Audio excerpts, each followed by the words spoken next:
जय हिंद मेरे प्यारे बच्चों। मैं सुमित सर स्वागत करता हूं आपके अपने चैनल मैथ्स वाले सर पर।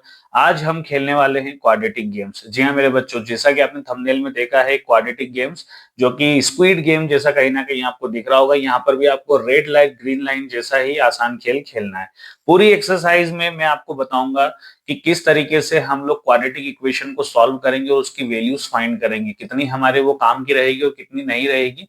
ये सारी चीजें मैं आपको इस एक्सरसाइज में बताने वाला हूं। चलिए शुरू करते हैं अपनी एक्सरसाइज, लेकिन उस पर जाने से पहले मैं आपको कुछ अच्छी बातें और जरूरी बातें इस एक्सरसाइज के बारे में समझा देता हूं।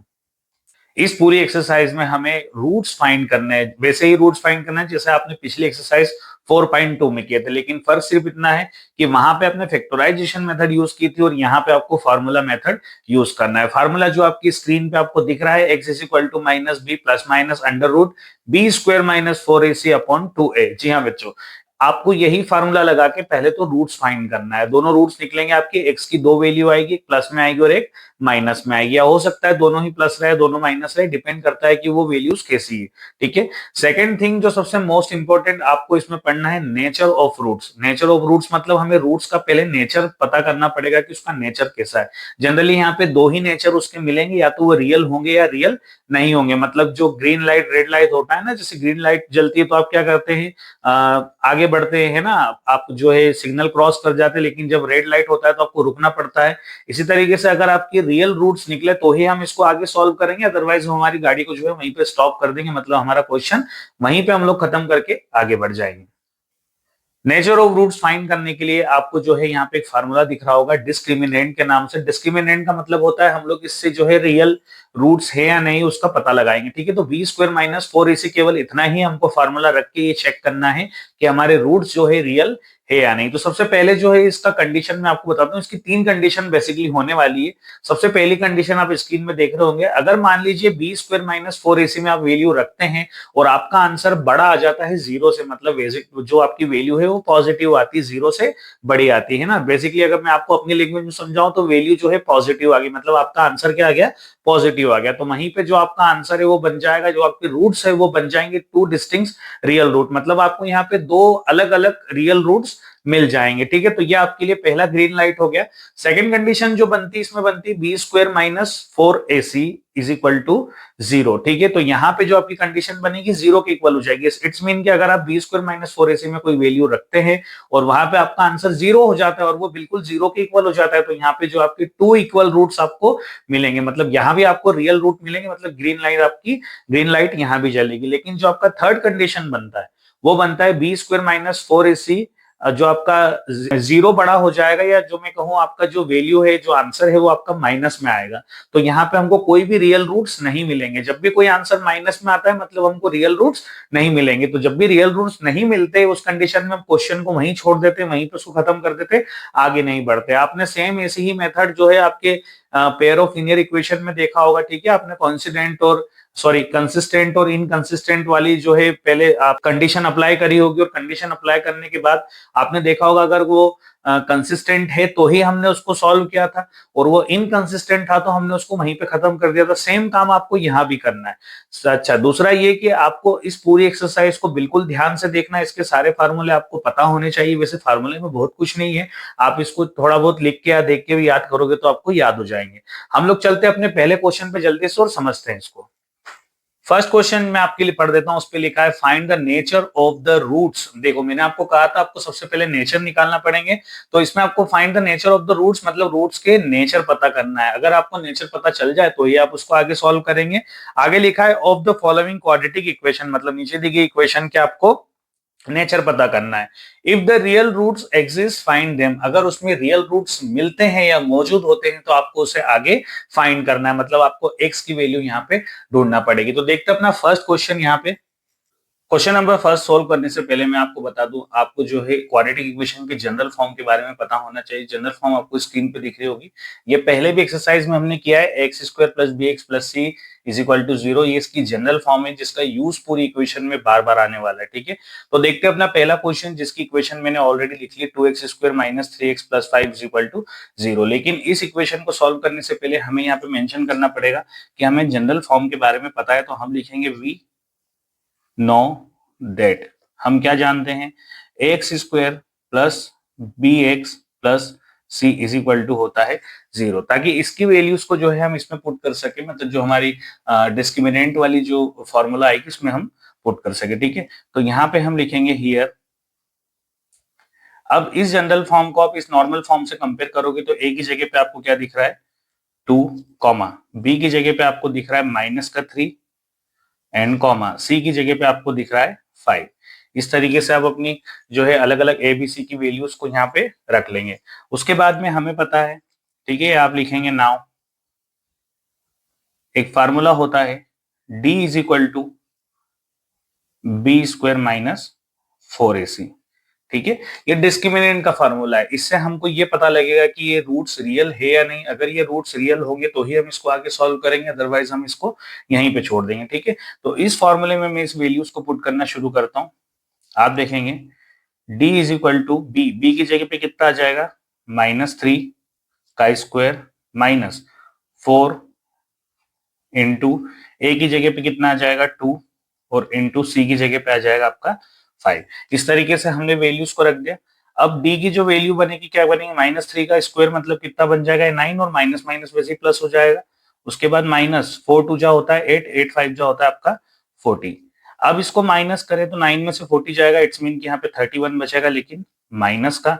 और डी की जो हमारी वैल्यू हो जाएगी वो हो जाएगी माइनस का 31।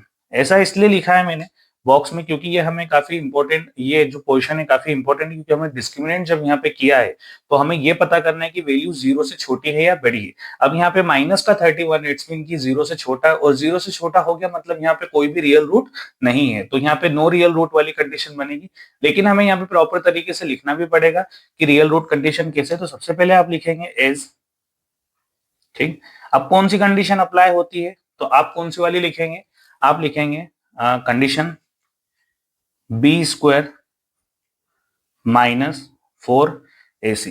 अब यहाँ पे हमारा जो d का वैल्यू आया है मतलब इसका वैल्यू ये छोटा है 0 से, मतलब 0 बड़ा है, तो आप 0 को इस तरीके से बड़ा दिखा देंगे। ठीक है, यहाँ पे ये शो कर रहा है कि हमारा जो वैल्यू है वो 0 से लेस देन है। ठीक है, अगर लेस देन है तो इसके पास में जो है सॉल्यूशन है ही नहीं, और हमको यहाँ पे वो मेंशन भी करना पड़ेगा। तो हम कैसे लिखेंगे, देयरफॉर लिखेंगे no real roots, no real root for this equation. ठीक है, इतना लिख देंगे तो भी अपना काम हो जाएगा और यही हमारा फाइनल आंसर बन जाएगा। लेकिन फिर भी किसी बच्चे को लगता है कि नहीं मुझे ये आंसर नहीं लिखना है, मैं थोड़ा और बना के लिख सकता हूँ अपनी ओन लैंग्वेज में, तो वो ये भी लिख सकता है कि therefore no real roots is possible for this given equation, मतलब इस इक्वेशन के लिए कोई भी रियल रूट पॉसिबल नहीं है। या आप इतना भी लिख देते बेसिक लैंग्वेज में तो आपका काम हो जाएगा, है ना। अब इस क्वेश्चन को हमें आगे सॉल्व नहीं करना है। अब हमारे जब रूट्स ही नहीं मिल रहे हैं, है ही नहीं, मौजूद ही नहीं है, तो फिर हम इसको आगे सॉल्व करके करेंगे भी क्या। इसी तरीके से अपना नेक्स्ट क्वेश्चन देखते हैं। अब देखते हैं अपना क्वेश्चन नंबर 3। अब आप बोलोगे सर आपने अभी अभी क्वेश्चन नंबर 1 कराया, आप सीधे क्वेश्चन नंबर 3 पे आ गए। वो जानबूझ के मैं आया हूँ क्योंकि हमें सेकंड क्वेश्चन लेट करना है। उसका एक रीजन है, सबसे बड़ा रीजन क्या है वो आपको बाद में बताऊंगा। अभी देखिए हमारे पास भी ये जो गेम है वो बना हुआ है ग्रीन लाइट और रेड लाइट पे। मतलब अगर हमारा रूट हमें मिलता है तो हम ग्रीन लाइट समझ के उसको आगे बढ़ेंगे, और अगर रूट नहीं मिलता है, ठीक है, वहां पे कोई रियल रूट है ही नहीं, तो हम उसे वहीं पे स्टॉप कर देंगे, मतलब उस क्वेश्चन को आगे नहीं बढ़ाएंगे। तो सेकंड जो अपनी कंडीशन ली मैंने, थर्ड क्वेश्चन जानबूझ के उठाया है, उसका एक रीजन मैं आपको सबसे बड़ा बताऊंगा अगले क्वेश्चन में। तो पहले हम इसको सॉल्व करते हैं, उससे कोई फर्क नहीं पड़ेगा। इसको भी सेम ऐसे ही लिखेंगे हम। We know that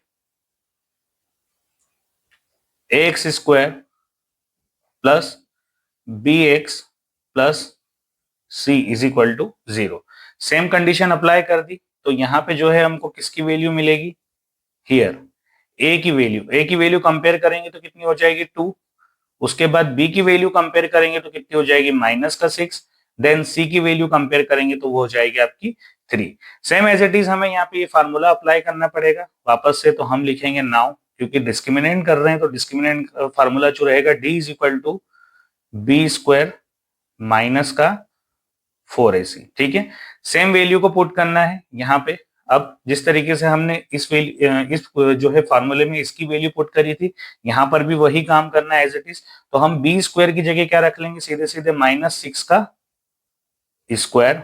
then minus का 4ac, तो 4 तो यहाँ पे रहेगा इसे, और a की जगह पे यहाँ पे आ जाएगा 2 और c की जगह पे यहाँ पे आ जाएगा 3। पूरा पोर्शन वही की वही करना है, सेम जो अभी पिछले क्वेश्चन में किया है, ताकि आपको ज्यादा दिक्कत ना आए। तो इसलिए मैं सारे क्वेश्चन एक ही पेज पे करने की कोशिश करूंगा, ठीक है, ताकि कंपैरिजन हमारा अच्छे से हो जाए। अब यहाँ पे देखते हैं 6 का स्क्वायर है ना, तो 6 का स्क्वायर कितना होता है 36। माइनस था तो वैसे भी माइनस माइनस प्लस बन जाएगा, तो यहाँ पे आपका कितना है 36। इसके बाद में लिखा हुआ है माइनस 4 टू जा होता है 8, और 8 में 3 का मल्टीप्लाई करेंगे तो ये बन जाएगा आपका 24, ठीक है। तो इस तरीके से डी की जो हमें वैल्यू कितनी मिलेगी 12। 36 में से 24 को जब आप माइनस करोगे तो जो है डी की वैल्यू कितनी बन जाएगी 12 बन जाएगी। अब देखते हैं इसका नेक्स्ट पोर्शन। नेक्स्ट पोर्शन में क्या करना है, जो काम आपने यहां किया था एज, ठीक है, एज लिखेंगे। उसके बाद में अब इसके लिए कंडीशन क्या बनी, क्योंकि 0 से बड़ा है, ठीक है, इसका मतलब जो हमारी डी की वैल्यू है वो 0 से बड़ी है, तो इस बार जो है हम इसको बड़ा बता देंगे। तो यहां लिखेंगे B square minus 4ac greater than है किससे 0 से। और जब भी ये कंडीशन बनती है तो हम वहां पे लिखेंगे देयरफॉर डिस्टिंग, क्योंकि देखो बड़ी जब आती है ना तो रियल रूट मिलते हैं, लेकिन कौन से मिलते हैं डिस्टिंग मिलते हैं। डिस्टिंग इन द सेंस कि अलग अलग रियल रूट आपको मिलेंगे, हो सकता है वो प्लस माइनस रहे या कैसे भी रहे, लेकिन अलग अलग मिलेंगे, ठीक है, उनकी वैल्यूज अलग अलग आएगी। तो आप यहाँ पे लिखेंगे therefore distinct real roots are exist in this equation. इस इक्वेशन में डिस्टिंक्ट रियल रूट हमारे जो है वो एग्जिस्ट करते हैं, ठीक। अब जब हमको डिस्टिंक्ट रियल रूट हमको मिल गए हैं तो अब हम उसको आगे के जो बड़ा फार्मूला है उसमें रख के हम इसको सॉल्व कर सकते हैं। तो हम उसका फार्मूला देखते हैं। आप लिखेंगे यहाँ पे एंड एक्स की वैल्यू फाइंड करना है, क्योंकि हमें जब भी रूट फाइंड करना होता है हम एक्स की वैल्यू फाइंड करते हैं, तो इसको एक्स के इक्वल में लिखेंगे। और हमारा जो फार्मूला बनेगा वो क्या बनेगा, माइनस का B plus minus under bracket B square minus 4ac, और पूरे के अपॉन में हो जाएगा आपका 2a। दरअसल ये वाला जो फार्मूला है आपका क्वाड्रेटिक रूट्स फाइंड करने के लिए फार्मूला बना हुआ है। अब इस फार्मूले में एक चीज आप मेन देखोगे, वो ये है कि इस ब्रैकेट जो इस रूट के अंदर है क्या लिखा हुआ है बी स्क्वायर माइनस 4ac। मतलब आप अगर इसमें सब में वैल्यू पुट करते हो तो आपको ये वाला पोर्शन वापस सॉल्व करना पड़ेगा, लेकिन आप ये वाला पोर्शन ऑलरेडी सॉल्व कर चुके हैं, यहाँ पे है ना बी स्क्वायर माइनस 4ac। तो आप जो है एग्जाम में, मैं आपकी केवल सुविधा के लिए बता रहा हूँ कि एग्जाम में आप कैसे लिख सकते हैं। यहाँ पे मैं और लगा देता हूँ आपके लिए कि आप इसकी जगह ये वाला फार्मूला लिख सकते हैं X is equal to minus B plus minus. अब ये वाला पोर्शन तो अपन ने सॉल्व कर ही लिया है, तो अंडर ब्रैकेट आप बी स्क्वायर माइनस 4ac की जगह क्या रख दोगे डी रख दोगे, ठीक है। ये थोड़ा सा आपके लिए आसान हो जाएगा। और अपॉन में क्या चल रहा है 2a। तो आप इस फार्मूले को ना याद करते हुए इसको कर लेना। जब भी आपको नेचर पता करना हो और अगर इस तरह के क्वेश्चन आगे सॉल्व करना हो तो आप सीधे सीधे नेचर पता करने के बाद में ये वाला फार्मूला रखेंगे। डी का मतलब क्या होता है बी स्क्वायर माइनस 4ac ही होता है। अब इस फार्मूले में हम वैल्यू पुट करते हैं, तो हम लिखेंगे x is equal to minus B. तो माइनस बी की वैल्यू कितनी थी यहाँ पे -6 थी, तो हम भी यहाँ पे रख देंगे -6। फिर प्लस माइनस लगाना है, ठीक है। प्लस माइनस क्यों लगाते, क्योंकि क्वाड्रेटिक में हमेशा दो वैल्यूज निकलती है, एक प्लस के लिए निकलती है, एक माइनस के लिए निकलती है। तो जब भी रूट्स निकलेंगे वो डिस्टिंक्ट रूट ऐसे ही निकलेंगे, ठीक है, प्लस के लिए और माइनस के लिए। फिर यहाँ पे लगाना है रूट, और डी की वैल्यू अभी हमने निकाली 12, तो हम यहाँ पे रख देंगे 12। और पूरे के अपॉन में चल रहा है 2 इंटू ए की वैल्यू कितनी हो जाएगी आपकी, ए की वैल्यू है 2, ठीक है। सीधे मल्टीप्लाई करते हैं तो x is equal to minus minus plus हो जाएगा, मतलब ये बन जाएगा 6। देन प्लस माइनस अगर मैं बात करूं तो ये 12 के अगर मैं फैक्टर करूं तो ये होते 2 इंटू 2 इंटू 3 या 4 इंटू 3, है ना, जिस तरीके से भी आप लिखना चाहे। और पूरे के अपॉन में कितना हो जाएगा 4, क्योंकि 2 2 जा कितना होता है 4। Again x is equal to 6 plus minus. अब देखो यहां से एक पेयर बाहर आएगा, मतलब एक 2 बाहर आ जाएगा, तो अंदर क्या बचेगा सीधे 3, है ना, क्योंकि स्क्वायर अगर देखा जाए तो 2 का स्क्वायर होता है, स्क्वायर से रूट मतलब 2 बाहर आ जाएगा, लेकिन 3 अंदर रह जाएगा। और पूरे के अपॉन में क्या चल रहा है यहाँ पे 4 चल रहा है। एज इट इज आप देखेंगे x इज इक्वल टू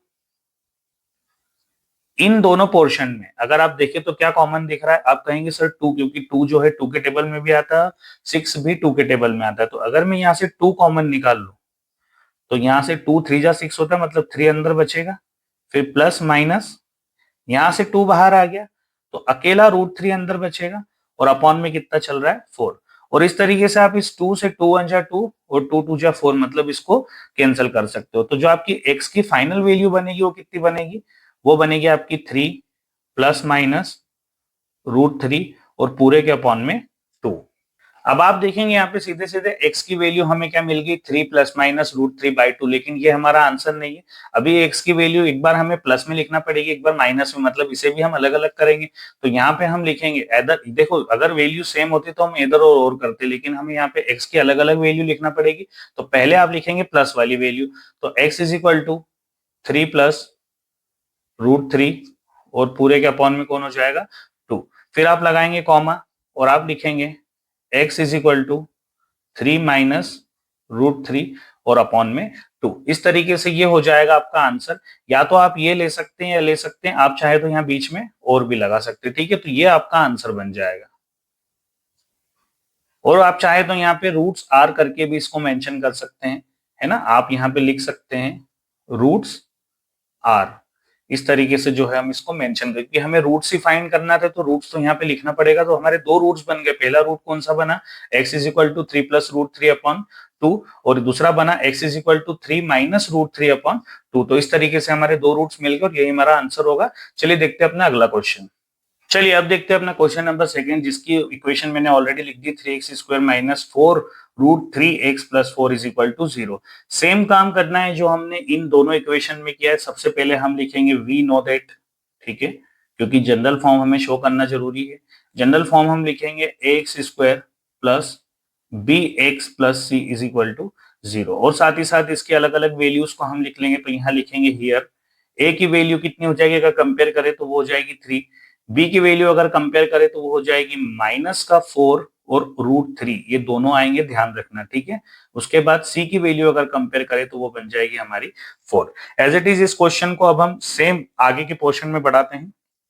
तो आप लिखोगे नाउ, अब डिस्क्रिमिनेंट हमें करना पड़ेगा, तो आप लिखेंगे d is equal to b² minus 4ac, ठीक है। ये फार्मूला डी नेचर सबसे पहले हमें पता करना है, तो हम नेचर पता करेंगे रियल है या नहीं, या फिर वो नो सॉल्यूशन या नो रियल जो है रूट्स में जाएगा, ठीक है। तो हमको ये देखना पड़ेगा। अब डी के लिए हम कर रहे हैं, तो यहाँ पे फिर से लिखेंगे डी, बी की वैल्यू b², बी की वैल्यू कितनी निकाली हमने -4 √3 और इस पूरे का स्क्वायर, क्योंकि बी का स्क्वायर है तो पूरे का स्क्वायर, इस तरीके से ब्रैकेट करना ही पड़ेगा, आपको ध्यान रखना वरना गलती जरूर होगी आपसे। फिर -4 इंटू ए की वैल्यू कितनी है 3 है, और इंटू सी की वैल्यू कितनी है 4 है, ठीक है। आगे देखते हैं डी। अब यहाँ पे पूरे का स्क्वायर है, ध्यान देना। तो पहले -4 और √3 दोनों अलग अलग पोर्शन है, मतलब मल्टीप्लाई में है। तो पहले -4 का अगर मैं मल्टीप्लाई सॉरी स्क्वायर करूं, -4 का स्क्वायर करेंगे तो वो कितना बन जाएगा 16, और माइनस माइनस वैसे ही प्लस हो गया। उसके बाद मल्टीप्लाई कर दूं मैं यहाँ पे, क्योंकि ये दोनों मल्टीप्लाई में है। √3 का अगर स्क्वायर करूं तो √3 में √3 का मल्टीप्लाई होगा तो वो बनेगा क्लियर 3, ये आपको बेसिक अच्छे से पता है। फिर -4 3 जा यहाँ पे कितना होता है, 4 3 जा होता है 12, और 12 4 जा कितना होता है आपका 48, ठीक है। इनका भी मल्टीप्लाई कर दिया। अगेन मैं लिखूंगा यहाँ पे डी, 16 3 जा कितना होता है आपका 48, और यहाँ पे चल रहा है माइनस का 48। अब आपके पास डी की वैल्यू कितनी हो जाएगी यहाँ पे 0, क्योंकि 48 में से 48 माइनस होगा तो क्या बचेगा 0। अब देखो जो मेन कंडीशन में आपको बता रहा था, आपने ट्रैफिक सिग्नल में देखा होगा, अगर रेड लाइट होती तो हम रुकते हैं, मतलब हमें यहाँ पे रेड लाइट मिली, नो रियल रूट्स मिले तो हम आगे ही नहीं बढ़े, स्टॉप हो गए। उसके बाद हमें ग्रीन लाइट मिली, मतलब हमें रियल रूट्स मिले तो सही और अलग अलग मिले तो हम आगे उसको सॉल्व करने लग गए। लेकिन यहाँ पे येलो लाइट मिल गई, मतलब हमारा आंसर 0 हो गया। 0 होने से मतलब ये नहीं कि हमें इसको यहीं पे रोकना है, 0 मतलब यहाँ पे हमें 2 इक्वल रूट मिले हैं, ठीक है। दोनों रूट्स क्या है, इक्वल है। जैसे यहाँ पे अलग अलग मिले थे, हमें यहाँ पे क्या मिल जाएंगे, इक्वल, बिल्कुल सिमिलर और एक जैसे रूट मिलेंगे, ठीक है। तो उसके लिए भी हमें फार्मूले में रखना पड़ेगा। तो आप यहाँ पे लिखेंगे सबसे पहले एज, क्योंकि कंडीशन अप्लाई करना जरूरी, जैसा हमने इसमें किया था। तो यहाँ पे लिखेंगे b² minus 4ac is equal to क्या हो जाएगा 0, ठीक है, क्योंकि कंडीशन 0 वाली बन गई अभी। तो पूरा जो ये पोर्शन है 0 के इक्वल हो गया। और दूसरा चीज आपको यहाँ पे लिखना पड़ेगा, therefore the equal roots are exist in given equation. अब नेक्स्ट काम, हमें ये पूरा फार्मूला आगे रख के इसे सॉल्व करना पड़ेगा। लेकिन मैं आपको एक चीज बता दूं पहले, आपका आपका काम और आसान कर देता हूं। इस पूरे फार्मूले को आप गौर से देखोगे तो ये बी स्क्वायर माइनस 4ac, इस वैल्यू को हम यहाँ से पुट करेंगे। इट्स मीन कि अगर मैं यहाँ पे जीरो रख भी देता हूँ तो ये पूरा हिस्सा तो जीरो हो गया, मतलब ये हमारे कोई काम का है ही नहीं। तो काम का क्या है, माइनस बी अपॉन 2 है। तो आप यहाँ पे लिखेंगे एंड, क्योंकि जब भी आप ध्यान रखना, अगर आपका डिस्क्रिमिनेंट है या आपके रूट्स का जो नेचर है वो जीरो हो जाता है, जीरो के इक्वल हो जाता है, तो आपको केवल इतना सा ही पोर्शन रखना है। ठीक है, तो आप रखेंगे यहाँ पे x इज इक्वल टू क्या रखेंगे, माइनस बी अपॉन 2a। ठीक है, क्या रख देंगे, माइनस बी अपॉन 2a। बस इतना सा फार्मूला बन जाएगा। अगर आप इतना सा दिमाग लगा लेते कि ये पूरा तो जीरो हो गया, तो माइनस बी अपॉन 2a ही तो बचा, तो इतने से में आपको रख के आपका काम खत्म करना है। नंबर पूरे मिलेंगे, आपके नंबर बिल्कुल नहीं कटेंगे। ठीक है, क्योंकि आप वैलिड काम कर रहे हैं, वैसे भी वो जीरो हो गया, कोई काम का नहीं है। अब माइनस बी, तो माइनस बी की वैल्यू यहाँ पे कितनी बन जाती है, माइनस बी की वैल्यू बन जाती है आपकी कितनी, -4 और √3। लेकिन ऑलरेडी यहाँ पे माइनस बी के लिए माइनस है, तो आप यहाँ पे माइनस लगा लेंगे। ठीक है, मैं इसको इक्वल को थोड़ा बड़ा बनाना ताकि इससे अलग दिखे। और अपॉन में 2a चल रहा है, तो 2 इंटू ए की वैल्यू कितनी है यहाँ पे, 3 है। ठीक, इसको आगे सॉल्व करते हैं तो आपको मिलेगा x इज इक्वल टू कितना, माइनस माइनस आपका प्लस हो जाएगा, तो ये बन जाएगा 4√3 और अपॉन में 6। अब आप देखेंगे ये दोनों ही 2 के टेबल में आते हैं। ये 2 से कटेगा 2 बार और ये 2 से घटेगा 3 बार। तो ऐसे ही आपको जो फाइनल वैल्यू क्या मिलेगी x की, वो मिलेगी 2√3 अपॉन में 3। लेकिन अभी भी ये हमारा फाइनल आंसर नहीं है, अभी आपको इसको और सिंप्लीफाई करना पड़ेगा। ठीक है, ये इस तरीके से हम जो है मिक्स वैल्यू में इसको नहीं ले सकते, तो हमें जो इसको सिंप्लीफाई करना पड़ेगा। सिंप्लीफाई करने के लिए देखिए, या तो हम रेशनलाइजेशन करेंगे, या मैं सीधे सीधे बताऊं, जो भी रूट की वैल्यू हो उसका मल्टीप्लाई ऊपर भी कर दो नीचे भी कर दो, आपका काम खत्म हो जाएगा। ठीक है, तो मैं बताता हूँ इसको थोड़े से, इस पार्ट में मैं आपको समझा देता हूँ। देखिए एक्स की वैल्यू हमें मिली है, X is equal to 2√3 upon 3। मैंने कहा आप रूट वाली जो भी वैल्यू उसका मल्टीप्लाई ऊपर भी कर दो और नीचे भी कर दो। ठीक है, तो इस तरीके से हमें x की वैल्यू क्या मिलेगी, 2 तो अपना एक ही जगह रहेगा, √3 में √3 का मल्टीप्लाई होगा तो वो क्या बन जाएगा आपका, क्लियर 3। और इधर होगा मल्टीप्लाई, तो ये हो जाएगा 3√3। ये नीचे वाले 3 से ऊपर वाला 3 आपका कट जाएगा, तो जो फाइनल वैल्यू आपकी बनेगी वो बनेगी कौन सी, 2/√3। अब मेरी एक बात सुनिए, यहाँ पे x की वैल्यू केवल आई है 2√3, है ना, केवल एक वैल्यू निकली। यहाँ पे x के रूट कितने निकले थे, 2 निकले थे, और यहाँ पे x के रूट कितने निकले, केवल एक निकला। लेकिन ये जो एक रूट है ना, यही डबल रूट के बराबर है, क्योंकि जब भी जीरो होता है तो हमें 2 इक्वल रूट मिलते हैं। इसका मतलब ये जो वैल्यू आई है x की, डबल वैल्यू आई है, तो यहाँ पे 2 इक्वल रूट्स रहेंगे। ठीक है, तो हम यहाँ पे लिखेंगे आंसर में रूट्स आर, क्या होंगे रूट्स हमारे, वो होंगे 2√3 कॉमा 2√3। इसको हमने 2 बार लिख दिया। मैंने इस क्वेश्चन को बहुत कंजेस्टेड जगह में समझाया है, उसके लिए आप बिल्कुल गलत ना समझना। वो सिर्फ इसलिए समझाया कि सारे क्वेश्चन आप कंपेयर करके इसको आसानी से अपने दिमाग में बिठा लो, क्योंकि हर बार फिर नई चीज को समझाता मैं आप नहीं समझ पाते। एक पेज पे एक ही जगह जब सारी चीजें होती है ना, तो हमें समझ में आसानी से आता है कि कहाँ पे किस कंडीशन को अप्लाई करना है, किस तरीके से हमें अप्लाई नहीं करना है। ठीक है, लेकिन आपको इस तरीके से बिल्कुल भी आपकी फेयर कॉपी या नोट्स में नहीं उतारना, आप इसको प्रॉपर तरीके से अलग अलग एक पेज पे एक ही क्वेश्चन उतारेंगे।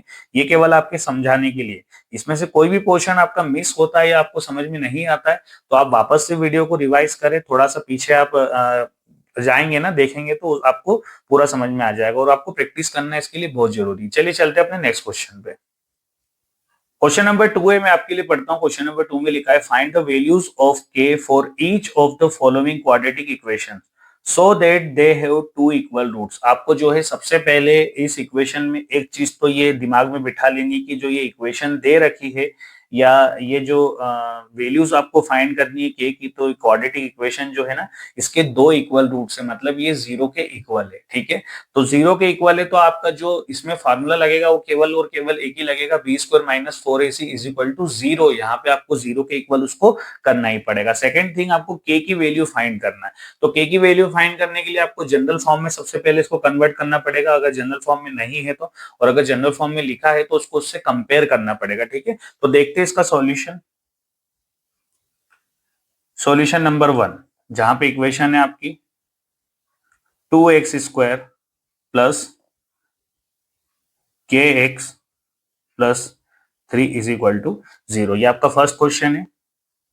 अब जनरल फॉर्म की अगर बात करें, उससे कंपैरिजन करें, तो आप लिखोगे x square plus B x plus C is equal to 0। ठीक, यहां आप लिखोगे हियर ए की जगह कितना दे रखा है 2, बी की जगह यहां पे दे रखा है कितना के, और सी की जगह यहां पे दे रखा है 3।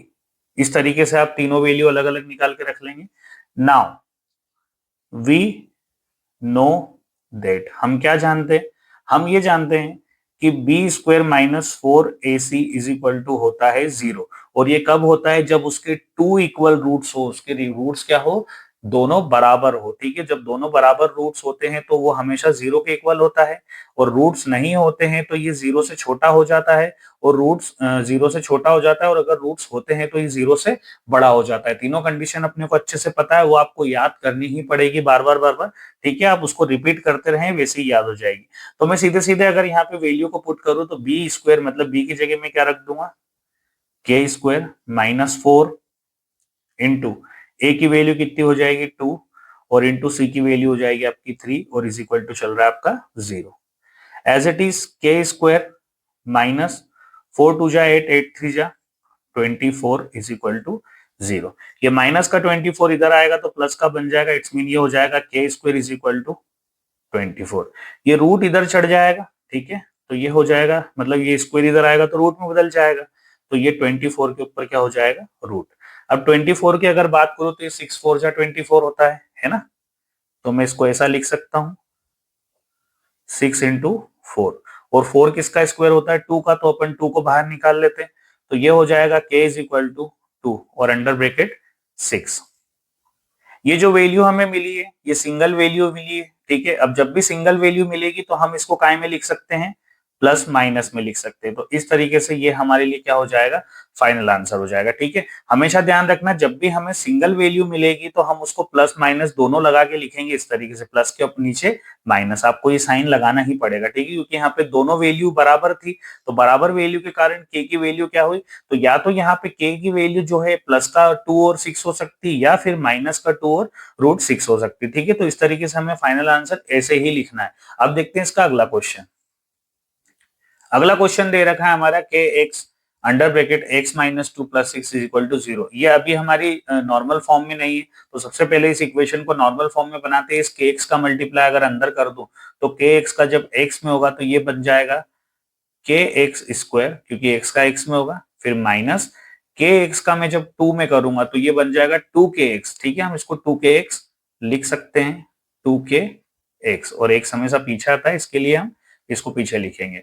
फिर प्लस का कौन चल रहा है यहाँ पे 6 इज इक्वल टू 0। अब इसको अगर जनरल फॉर्म से कंपेयर करूं मैं, जनरल फॉर्म क्या है अपनी, x square plus B x plus C is equal to 0, ये अपनी जनरल फॉर्म है। अगर मैं इससे कंपेयर करूं तो आप लिखेंगे here a is equal to, A की वैल्यू कितनी हो गई यहाँ पे k, comma b is equal to, B की वैल्यू कितनी हो जाएगी माइनस का 2k, comma C is equal to हो जाएगा आपका 6।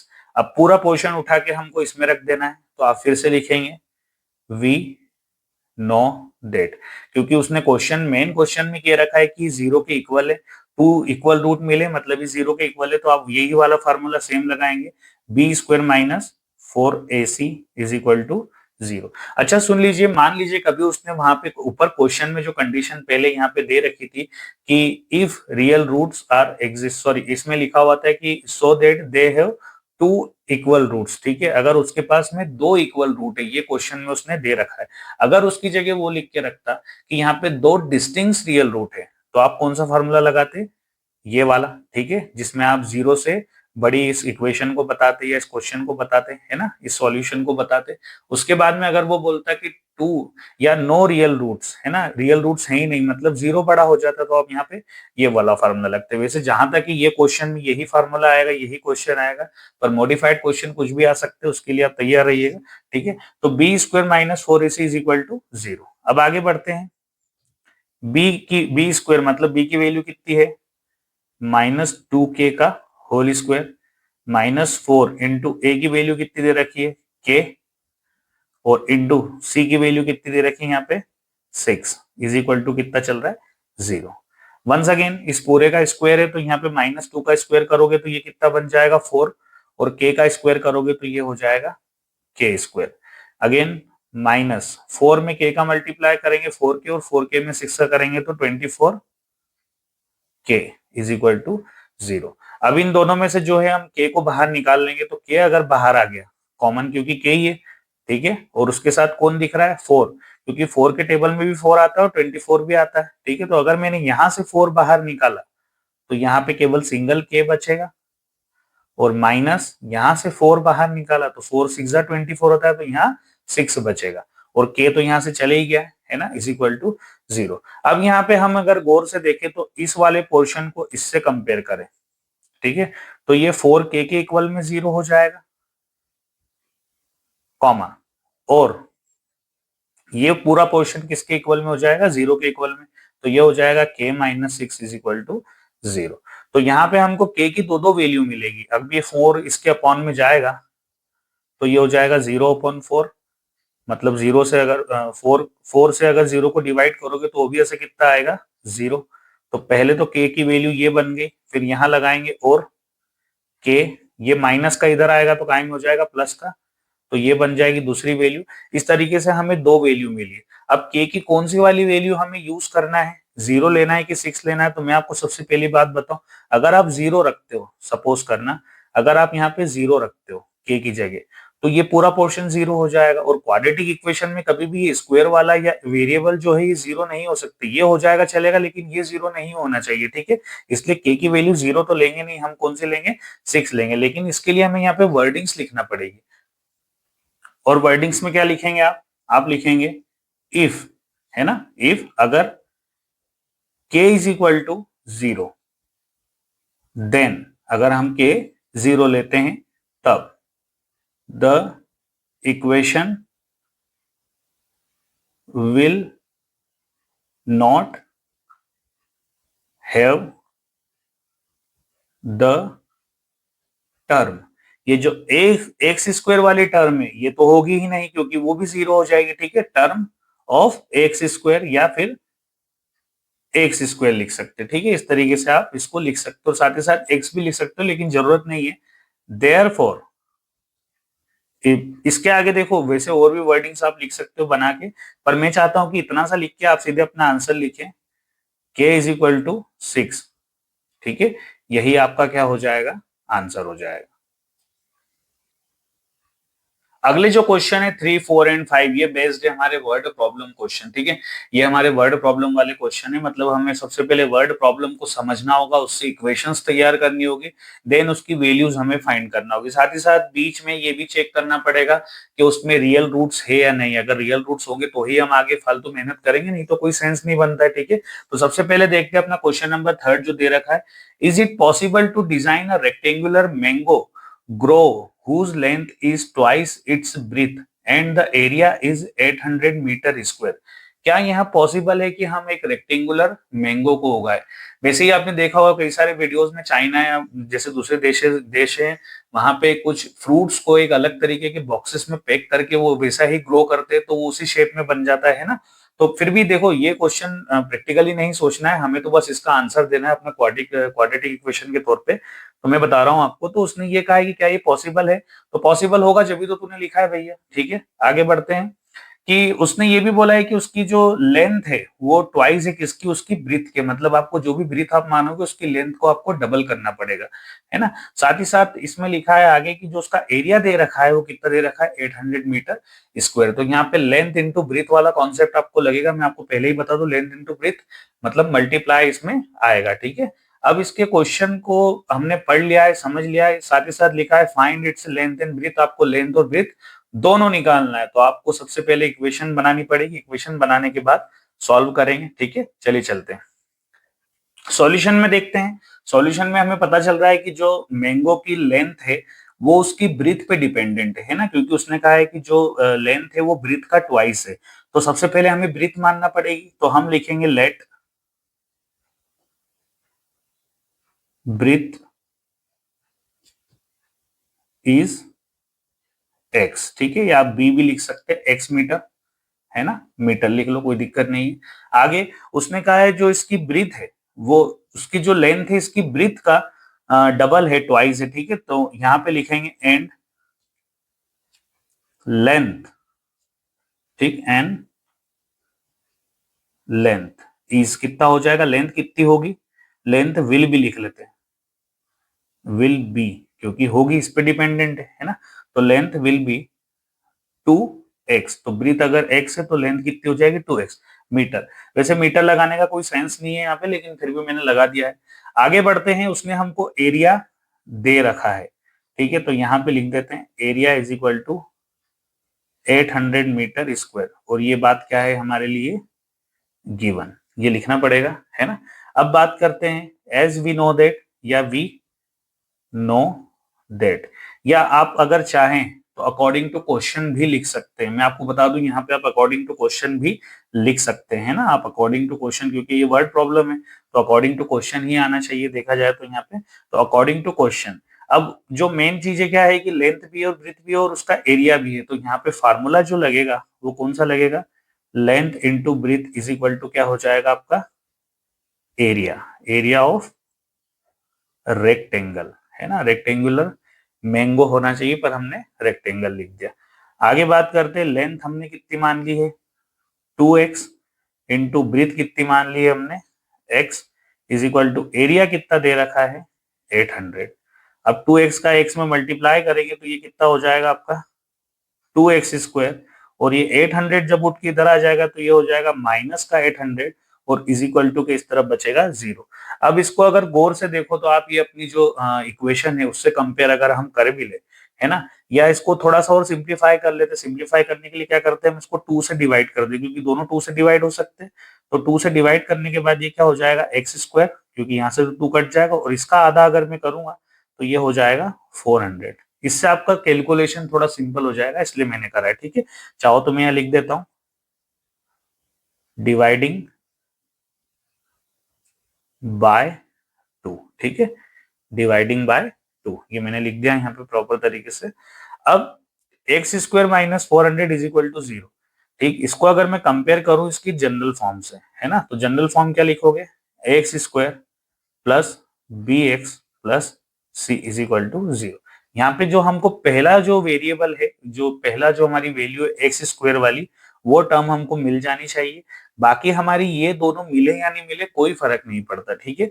अगर एक्स स्क्वायर हमारा मिल गया है तो हमारा जो है इक्वेशन सही है, हम इसको आगे सॉल्व कर सकते हैं। अब हमें करना भी चाहिए, ठीक। तो इससे अगर मैं कंपेयर करूं तो आप क्या लिखोगे हियर, ए की वैल्यू क्या है यहाँ पे 1, क्योंकि कुछ भी नहीं है, ठीक।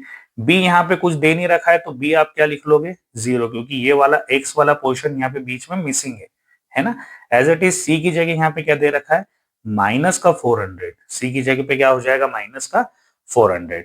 अब हमारे पास में ए बी और सी तीनों की वैल्यू आ गई, तो हम इसको हमारे डिस्क्रिमिनेंट वाले फार्मूले में रख के ये चेक कर लेंगे कि रूट्स रियल है या नहीं, ठीक है। तो हम यहाँ पे फार्मूला लिखेंगे we know that d is equal to क्या होता है बी स्क्वायर माइनस 4ac, ठीक है। अब यहाँ पे डी की वैल्यू निकालनी है, तभी तो हम जो है आगे सॉल्व करेंगे।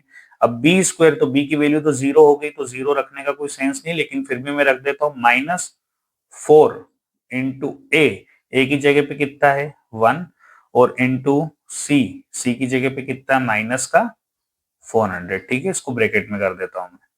आगे देखते हैं d is equal to 0 minus minus minus क्या हो जाएगा, ये प्लस हो जाएगा, है ना, क्योंकि माइनस का मल्टीप्लाई माइनस में होगा तो ये तो प्लस होना ही है। 4 का 1 में हुआ 4 और 4 का 4 में हुआ तो 16, तो ये हो जाएगा आपका 1600। तो जीरो में ये जोड़ेंगे तो डी की वैल्यू वैसे भी क्या हो जाएगी 1600, मतलब 1600। तो इस तरीके से हमें डी की वैल्यू मिल गई। अब डी की वैल्यू क्या है, जीरो से बड़ी है, और जीरो से अगर ये बड़ी है तो हमारे पास में डिस्टिंक्ट जो है रियल रूट्स निकलेंगे, मतलब दो अलग अलग रियल रूट्स निकलेंगे यहाँ पे। तो ये वैल्यू रियल रूट की तरफ हमें ले चलेगी। तो अब हमें जो है रियल रूट फाइंड भी करना पड़ेंगे। रूट्स फाइंड करने के लिए अपना जो मेन फार्मूला है वो रखना है। तो मेन फार्मूला क्या हो जाएगा अपना, now x is equal to, आप चाहो तो यहाँ वो लाइन डाल लेना, है ना, पर फिर भी इतना बड़ा वर्ड प्रॉब्लम का क्वेश्चन है, इतना कुछ तो आप कर ही रहो, कोई सेंस नहीं बनेगा, ठीक है। So x is equal to minus का b प्लस माइनस रूट, अब रूट के अंडर रूट क्या लिखोगे आप, d, है ना। मैंने पहले ही बताया था कि पूरा पोर्शन लिखने की जरूरत नहीं है, d तो वैसे भी आपने निकाल ही लिया इस फार्मूले को रख के, तो बार बार लिखने की जरूरत नहीं। और पूरे के अपॉन में क्या हो जाएगा आपका 2a। वैसे एक बात तो है, इतना सा फार्मूला जो है ये पता कर देता है कि कौन सी वैल्यू रियल है या कौन से रूट रियल है या नहीं। काश कि हम जो है इस फार्मूले का इस्तेमाल अपनी रियल लाइफ में कुछ लोगों के ऊपर भी करते तो पता चल जाता कौन रियल है और कौन नहीं। आए हाय हाय हाय आए हाय हाय हाय। चलिए वापस क्वेश्चन पे आते हैं। एक्स की वैल्यू निकालना है माइनस बी, तो पहले ही माइनस लगा दो इस बी के लिए। अब बी की वैल्यू 0 है, तो देखो 0 का तो कोई सेंस है ही नहीं, है ना। प्लस माइनस अंडर रूट कितना बन रहा है यहाँ पे, डी कितना है 1600, और अपॉन में कितना है आपका 2a, तो 2 इंटू ए की वैल्यू कितनी है यहाँ पे 1। अब ये पोर्शन 0 हो गया, है ना, वैसे भी इसको कोई रखने का सेंस नहीं बनता था, लेकिन फिर भी रख लिया। अब प्लस माइनस देखो, इसको तो हटा ही दो। अब अपने पास में बचा क्या, अंडर रूट 1600, ठीक है। तो अंडर रूट 1600, अगर 1600 को रूट में से मैं बाहर निकालूं तो 16 किसका स्क्वायर होता है, तो ये होता है 4 का, और डबल जीरो की एक सिंगल जीरो बाहर आएगी। मेरी बात आप लोग समझ गए। ये 40 का स्क्वायर होता है, कैसे, ये 4 का स्क्वायर होता है 16, और ये जीरो के डबल हो जाते हैं, हमने ये चीज सीखी है। और अपॉन में कितना बन जाएगा 2 इंटू 1 मतलब 2, और इसको इससे जब आप कैलकुलेट करोगे या कैंसल आउट करोगे तो कितना बचेगा 20। तो एक्स की वैल्यू यहाँ पे कितनी आ गई 20। अब मैंने आपको पहले ही बताया था जब भी सिंगल वैल्यू आए तो वो काय में आती, प्लस माइनस में आती, तो आपको यहाँ पे प्लस माइनस लिखना पड़ेगा, ठीक है। यहाँ पे क्या लगाना पड़ेगा, प्लस माइनस, ठीक। तो x इज इक्वल टू क्या हो गया आपका, मैं फिर से लिख देता हूँ, x इज इक्वल टू हो गया आपका प्लस माइनस का 20। मतलब हमारे पास में दो वैल्यू आई है, या तो वो प्लस की 20 हो सकती है या वो माइनस की 20 हो सकती है। लेकिन हमेशा ध्यान रखना कभी भी माइनस वाली वैल्यू नहीं निकलती, हम हमेशा पॉजिटिव ही लेते हैं। वर्ड प्रॉब्लम हमने सीखा है, पिछले ही हमने एक्सरसाइज में देखा था, हम नेगेटिव वैल्यूज को नहीं लेते, पॉजिटिव वैल्यूज को लेते। तो इसके लिए हमें जो है कुछ वर्ड सीखना पड़ेंगे इस पोर्शन में, देखना। अब ये जो x की वैल्यू निकली है इसको हमने क्या माना था, तो इसको ब्रिथ माना था। और हमेशा ध्यान रखना कभी भी ब्रिथ जो है माइनस में नहीं होती, ठीक है। तो हम यहाँ पे लिखेंगे, क्या लिखेंगे, हम लिखेंगे हाउएवर। हाउएवर लिखने की जरूरत भी नहीं है, सीधे सीधे लिख देंगे ब्रिथ, या सिंस का साइन लगा दो आप, बेटर रहेगा, ठीक है। सिंस का साइन लगा दो, सिंस ब्रिथ कांट बी या कैन नॉट बी, ठीक है। कांट बी भी लिख सकते हैं या कैन नॉट बी भी लिख सकते हैं, नेगेटिव, नेगेटिव कभी भी नेगेटिव नहीं होती। देयरफॉर, तो जो हमारा आंसर है वो क्या बन जाएगा, x is equal two plus का 20।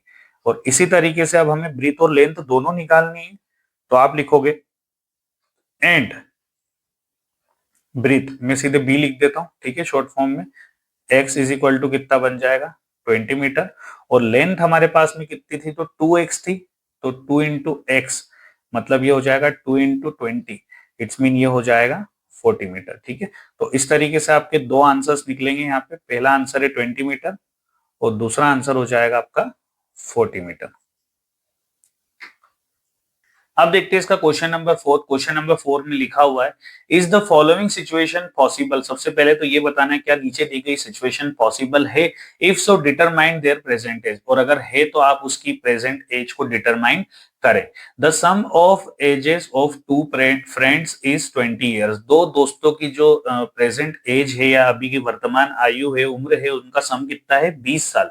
4 year ago the product of their edges is years was 48। मतलब 4 साल पहले उन दोनों की एजेस का जो प्रोडक्ट था या मल्टीप्लाई था, या उसका मल्टीप्लाई करने के बाद जो आंसर आता है वो कितना था, 48 था। तो आपको उनकी एजेस को बताना है अगर ये पॉसिबल है या नहीं। तो पहले तो पॉसिबल देखने के लिए आपको डिस्क्रिमिनेंट का फॉर्मूला लगाना पड़ेगा। डिस्क्रिमिनेंट करने के लिए आपको v स्क्वायर माइनस 4ac, लेकिन उससे भी पहले मेन इंपॉर्टेंट काम है आपका, वो है कि वर्ड प्रॉब्लम से आपको इक्वेशन तैयार करनी है। तो ऐसा सेम क्वेश्चन आपने 4.2 में किया था, ठीक है। अभी फिर से मैं करवा देता हूँ, इसका बेसिक भी आपको बता देता हूँ। सबसे पहले अगर मैं बेसिक की आपको बात करूँ कि मान लीजिए आप और मैं दो लोग हैं और हम दोनों के पास 10 चॉकलेट है, इसमें से 4 मेरे पास है ना, 4 मैंने ले ली, तो आपके पास कितनी बचेगी, आपके लिए कितनी बचेगी। तो आप बोलोगे सर 10 माइनस 4। आप 6 नहीं बोल सकते, क्योंकि आप जब तक इसको इसमें से माइनस नहीं करोगे आपको आपका डेटा पता नहीं चलेगा। और आपने अगर 6 निकाला भी है तो वो ऐसे ही निकाला है माइनस करके, है ना। तो यहाँ पे हमको दो दोस्तों की कहानी बताई गई है। दोनों दोस्तों की एज जो है, उनका सम जो है 20 है। तो पहले दोस्त को अगर हम यहाँ पे क्या मान ले, let first friend's age be, पहले दोस्त की एज क्या मान ली हमने, x, ठीक है। एंड उसी के साथ जो है second friend's age will be, जो दूसरा दोस्त है उसकी एज क्या हो जाएगी। तो पहले दोस्त की अगर एक से दोनों का सम 20 है, तो 20 में से अगर मैं ये वाला x घटा दूं तो मुझे जो है सेकंड वाले फ्रेंड की एज पता चल जाएगी, ठीक है। तो ये हमारे सेकंड वाले फ्रेंड की एज होगी। अब उसने जो कंडीशन दी है, कंडीशन फर्स्ट, तो हम यहां लिखेंगे इन कंडीशन फर्स्ट। सबसे पहली कंडीशन उसने जो कही है कि 4 साल पहले, ठीक है, 4 साल पहले, तो आप लिखेंगे 4 ईयर एगो। 4 साल पहले की बात हो रही है, तो 4 साल पहले जो ये पहला वाला जो फ्रेंड है, इसकी एज क्या हो जाएगी, इसकी एज में से 4 साल माइनस कर देंगे, है ना। तो आप लिखोगे फर्स्ट फ्रेंड्स एज, पहले दोस्त की एज क्या हो जाएगी, x minus 4। As it is जो सेकंड फ्रेंड है उसकी भी एज क्या हो जाएगी, सेकंड फ्रेंड की एज क्या हो जाएगी। तो सेकंड फ्रेंड की एज ये है 20 माइनस x है, तो इसमें से भी हम क्या कर देंगे, 4 को माइनस कर देंगे। जब 20 में से 4 जाएगा तो यहाँ 16 बचेगा और माइनस का x तो चल ही रहा है। इस तरीके से हमको सेकंड वाले फ्रेंड की भी एज मिल गई। अब इस क्वेश्चन का सबसे इंपॉर्टेंट पार्ट क्या है कि जो उसने कहा है इन दोनों की जो एज का प्रोडक्ट है, ठीक है, जो फिलहाल जो 4 साल पहले की एज है उनका जो प्रोडक्ट है वो कितना है, 48। तो हमको यहाँ पे मेंशन करना पड़ेगा। तो आप लिख सकते हैं अकॉर्डिंग टू क्वेश्चन, या कंडीशन 2 भी लिख सकते हैं ना, आप पे डिपेंड करता है आपको क्या लिखना है। तो उसने कहा है दोनों की एज का प्रोडक्ट, मतलब पहले तो मैं पहले वाले दोस्त की एज लिख लूं, उसके बाद दूसरे वाले दोस्त की एज लिख लेता हूं, और इन दोनों का प्रोडक्ट कितना दे रखा है यहाँ पे, वो दे रखा है 48, ठीक है। 48 यहाँ पे उनका प्रोडक्ट दिया हुआ है। अब क्या करेंगे, सीधे सीधे मल्टीप्लाई करते हैं। x का मल्टीप्लाई 16 में करेंगे तो ये हो जाएगा 16x, x का x में करेंगे तो ये हो जाएगा माइनस का x स्क्वायर, माइनस 4 का 16 में करेंगे तो 16 4 जा कितना होता है आपका, 16 4 जा हो जाएगा 64, ठीक है। तो ये हो जाएगा माइनस का 64, और माइनस का माइनस x में करोगे तो माइनस माइनस प्लस का 4x, ठीक, इज इक्वल टू 48। तो हमारा चल ही रहा है। अब ये 16x और ये 4x, ये दोनों जुड़ के कितने बन जाएंगे, 20x, क्योंकि सेम वैल्यूज है, मतलब सेम जो है उस पे कॉन्सेप्ट पे है, सेम वेरिएबल के साथ में वैल्यू है, तो ये जुड़ जाएंगे, ठीक है। उसके बाद में माइनस का x स्क्वायर यहीं पे बचा रहेगा, और ये माइनस का 64 उठ के इधर आ जाएगा। क्यों, क्योंकि इसको भी यहीं पे आना पड़ेगा, है ना। इसका भी जो है कॉन्सेप्ट, या दोनों की देखिए बेस, या दोनों नंबर्स हैं, इन दोनों को हम जोड़ सकते हैं, वेरिएबल वाले के साथ तो जुड़ेगा नहीं है। तो ये 64 उठ के इधर आएगा, तो ये बन जाएगा प्लस का 64। As it is 20x minus x square, ये दोनों जुड़ के कितने हो जाएंगे, देखो 40 में 60 जोड़ो 100 हो जाएंगे, और 8 में 4 12, मतलब 112 यानी 112। 12। अब ये पूरा पोर्शन में उठा के इधर भेज देता हूँ। ऐसा क्यों? क्योंकि देखो हमको यहाँ पे एक्स स्क्वायर की जो वैल्यू है वो माइनस में मिलती है और हमारी क्वाड्रेटिक इक्वेशन में हम नहीं चाहते कि कोई भी वैल्यू माइनस में रहे, ठीक है। और खास करके पहले वाला जो टर्म है हमारा, ये कभी भी माइनस में नहीं होना चाहिए। तो अगर मैं एक्स स्क्वायर को इधर भेज दूं तो ये काय में बन जाएगा? प्लस का एक्स स्क्वायर, ठीक है। और ये जो 20x है ये हो जाएगा माइनस का 20x। और ये जो आपका 112 ये तो ऑलरेडी प्लस का इधर बैठे ही है ना, इसको कुछ भी नहीं करना है। तो जो इस तरफ बचेगा जीरो उसको हम इधर लिख देते हैं। तो इस तरीके से हमें हमारी क्या मिल जाएगी? Quadratic equation. अब इस क्वाड्रेटिक इक्वेशन को हम जनरल फॉर्म से अगर कंपेयर करें, कंपेयरिंग भी लिख सकते हैं, डायरेक्टली आप ऐसा भी लिख सकते हैं। तो अगर हम इसको कंपेयर करें, कंपेयरिंग किसके साथ कंपेयर कर रहे हैं? A X square plus B x plus C is equal to 0। इस तरीके से हम इसको कंपेयर करेंगे और बारी बारी से जो है इसकी वैल्यू पुट करके हम इसको आगे सॉल्व करते हैं। चलिए, कंपेयरिंग के बाद हमें ए बी और सी तीनों की वैल्यू मिल जाएगी। तो हम यहाँ पे लिखेंगे here a is equal to आपको क्या मिला है? 1, क्योंकि एक्स स्क्वायर का जो भी कोफिशिएंट है वो 1 है, ठीक है। कुछ भी नहीं नंबर है तो 1 माना जाएगा। और ऐसे ही बी की जो हमें मिलेगी, क्या मिलेगी? बी की हो जाएगी -20, ठीक है। एज इट इज सी की जब हम ढूंढेंगे तो सी की कितनी मिल जाएगी? 112।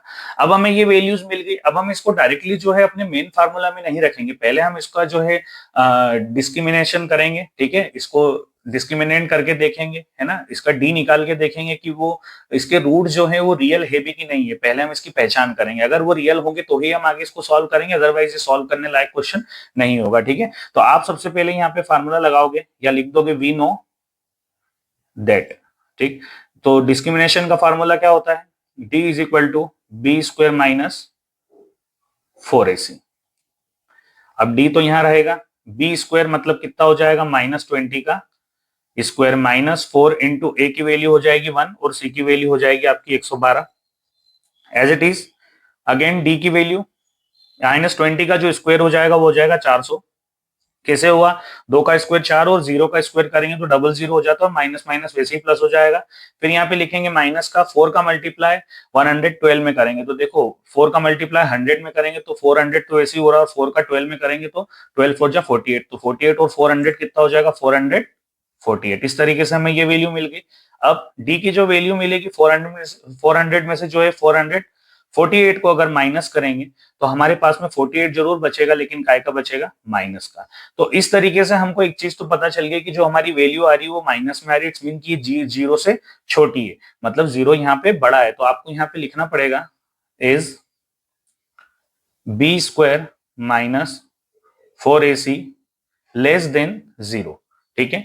ये मेंशन करना पड़ेगा आपको। देयरफॉर यहाँ पे अब इतना तो पता चल गया कि 0 से छोटा है, मतलब यहाँ के कोई रियल रूट है ही नहीं, तो आप लिख सकते हैं no real root for this equation लिख दो, ठीक है, फॉर दिस इक्वेशन।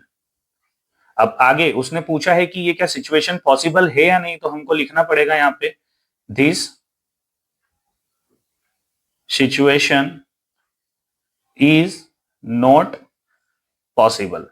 मेरी बात ध्यान रखना कि आपको जो है ये वाली लाइन मेन लिखना है, क्योंकि यही क्वेश्चन में पूछी गई थी कि सिचुएशन पॉसिबल है या नहीं। आपके हाफ मार्क्स कट सकते हैं, ठीक है।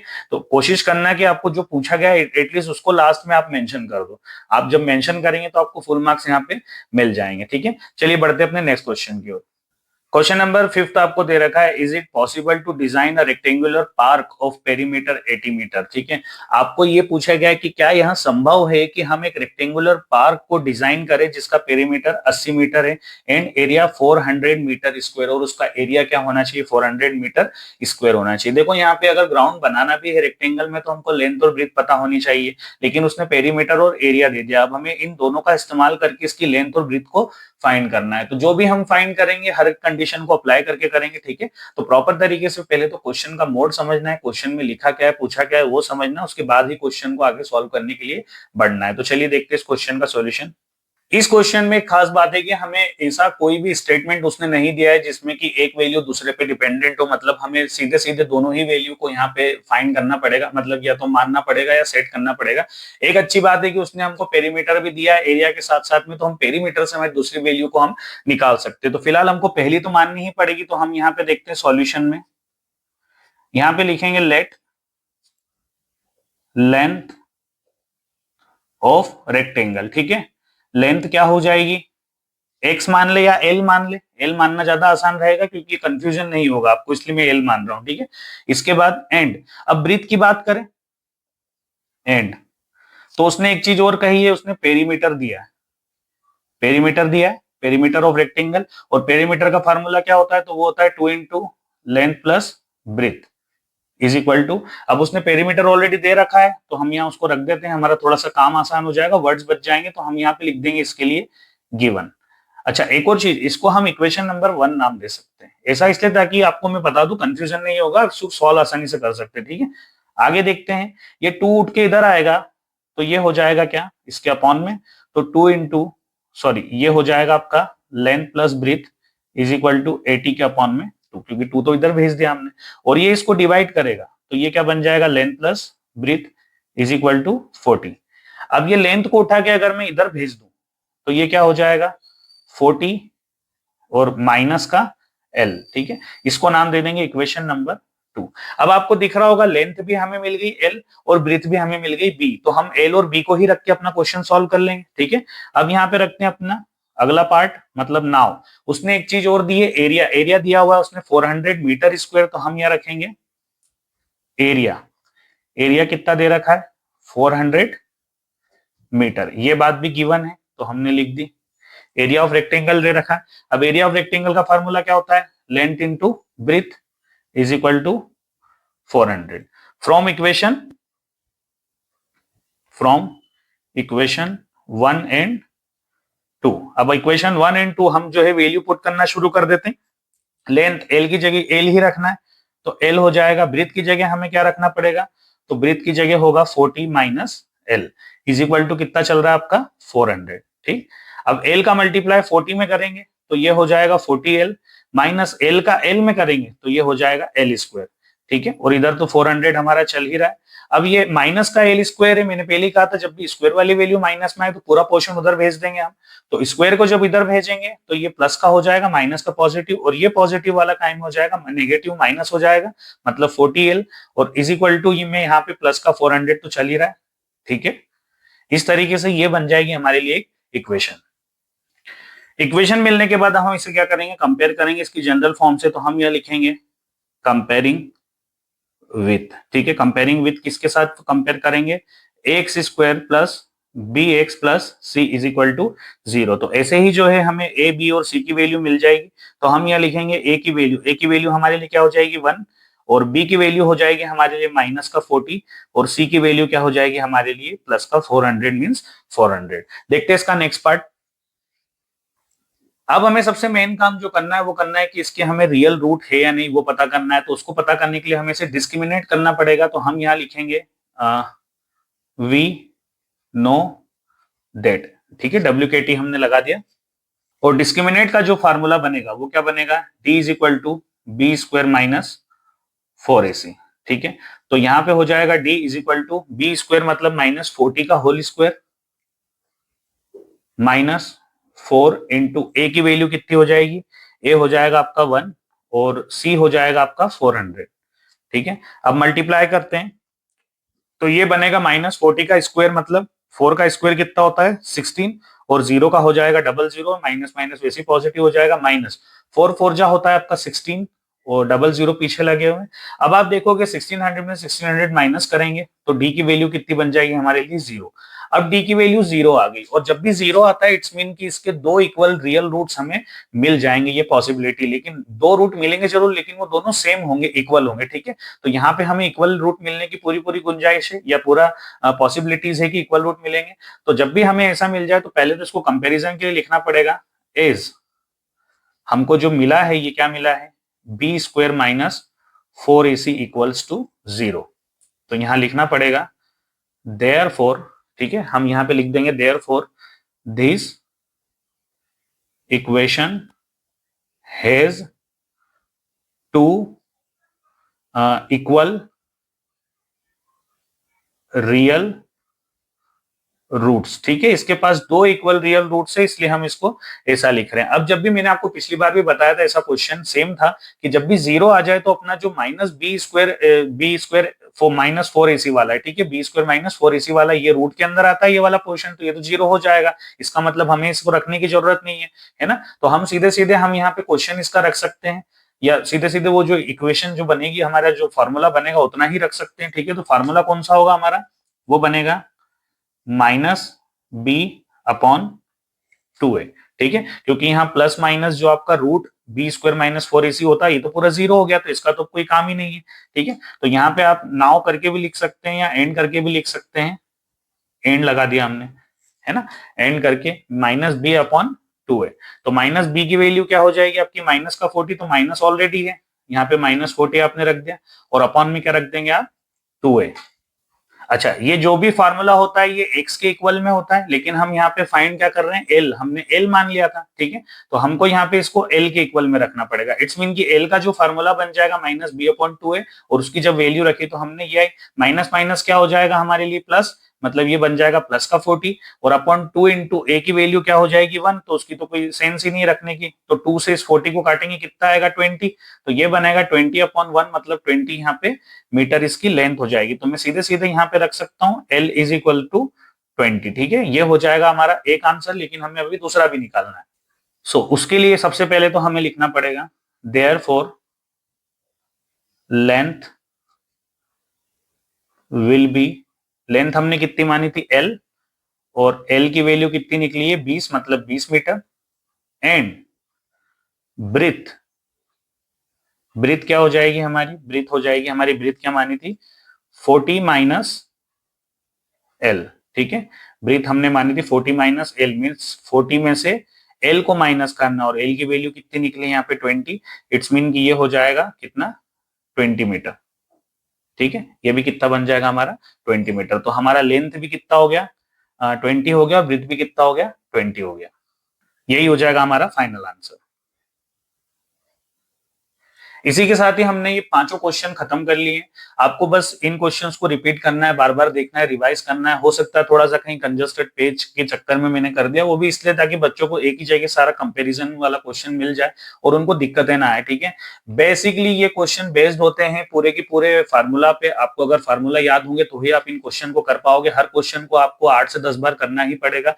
एक सबसे इंपॉर्टेंट बात जो आपको क्वेश्चन जो एग्जाम में काम देगी, कि मान लो किसी क्वेश्चन में केवल नेचर ऑफ रूट्स पूछा है, तो आप क्वेश्चन को यहाँ पे लाके खत्म कर दोगे नेचर ऑफ रूट्स में। ये नेचर ऑफ रूट्स बता रहा है, ये वाला फार्मूला लगा के, ठीक है। इतना सॉल्व करके ये वाला फार्मूला लगा के आप खत्म कर दोगे। लेकिन अगर वो बोल रहा है नेचर ऑफ रूट्स पता करने के बाद उसके रूट्स फाइंड भी करो, तो फिर रूट्स फाइंड करने के लिए आपको ऐसा करना पड़ेगा जो आपने सबसे पहले फर्स्ट क्वेश्चन में किए थे ना 3 क्वेश्चन, सेम वही क्वेश्चन को आपको यूज करना है। तो बेटर है कि आप पहले क्वेश्चन अच्छे से पढ़े। अननेसेसरी मेहनत करने का कोई सेंस भी नहीं मिलेगा। नंबर उतने ही मिलेंगे जितने नंबर का वो क्वेश्चन है, तो आप कितना भी लिखे, ठीक है। फिलहाल ये आपको समझ में आ गया होगा। उम्मीद करता हूँ पूरी की पूरी एक्सरसाइज आपको अच्छे से समझ आई होगी। हमारा जो क्वाड्रेटिक गेम है आपके अच्छे से दिमाग में घुसा होगा, ठीक है। बस कुछ 2-3 बेसिक चीजों का आपको ध्यान रखना है, कुछ फार्मूलाज याद करना है, उसके बाद में पूरी की पूरी एक्सरसाइज आपके दिमाग में वैसे ही सेट हो जाएगी। साथ ही साथ मैं आपसे एक रिक्वेस्ट करूंगा, पहले ये देखिए, आप पूछा गया था x²/YZ। तो ऐसे सवालों को करने के लिए देखिए, एक तो बेसिक ट्रिक है, एक तो लाइक और शेयर ठोक दीजिए, महाकाल का दबा के लाइक और शेयर ठोक दीजिए, दबा के ठोकिए, लाइक शेयर एंड सब्सक्राइब करिए भैया। आपको बिल्कुल इसको शेयर करना चाहिए। ऐसे मत करना कि थोड़ा थोड़ी मजा दी, पर हाँ आपको करना चाहिए, है ना। आपके दोस्तों में शेयर कीजिए ताकि उन तक की जानकारी पहुंच जाए। मिलते हैं आपसे नेक्स्ट वीडियो में, बने रहिए हमारे साथ मैथ्स वाले सर पे। मैं सुमित सर आपसे फिर मिलूंगा। Thank you so much.